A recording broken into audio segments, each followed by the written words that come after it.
ଅମ୍ଳଜାନ ବିନା ଜୀବନ ଅସମ୍ଭବ।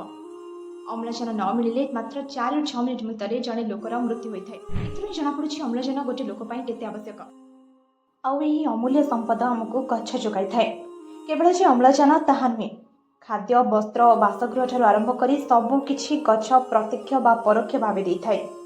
ମାତ୍ର ଏବେ ଧୀରେ ଧୀରେ ଜଙ୍ଗଲର ପରିମାଣ ହ୍ରାସ ପାଉଛି। ଲୋକ ନିଜ ଆବଶ୍ୟକତା ମେଣ୍ଟାଇବା ପାଇଁ ଗଛ କାଟୁଛନ୍ତି। କେଉଁଠି କଳକାରଖାନା ହେଉଛି ତ କେଉଁଠି ବଡ଼ ବଡ଼ କୋଠା ତିଆରି ହେଉଛି। ମାତ୍ର ଲୋକ ଭୁଲି ଯାଉଛନ୍ତି କି ଏହି ଗଛ ବଞ୍ଚିବା ପାଇଁ ଅମ୍ଳଜାନ ଯୋଗାଉଛି। ଗୋଟିଏ ବଡ଼ ବରଗଛ ଯେତିକି ଅମ୍ଳଜାନ ଦେଇଥାଏ, ଏହାକୁ କାଟି ତା ଜାଗାରେ 5ଟି ଛୋଟ ବରଗଛ ଲଗାଇଲେ ମଧ୍ୟ ଏହା ସେତିକି ଅମ୍ଳଜାନ ଦେଇନଥାଏ।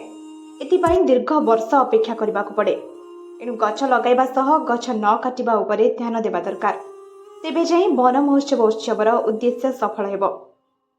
ପ୍ରତିବର୍ଷ ଜୁଲାଇ 1ରୁ 7 ତାରିଖ ବନ ମହୋତ୍ସବ ପାଳିତ ହୁଏ। ଗଛ ଲଗାଇବା ସହ ଜଙ୍ଗଲର ମହତ୍ତ୍ୱ ବିଷୟରେ ଲୋକଙ୍କୁ ସଚେତନ କରିବା ଏହି ଦିବସର ଉଦ୍ଦେଶ୍ୟ।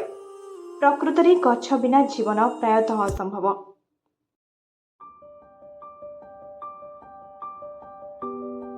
Stories Odisha, voicing the unheard.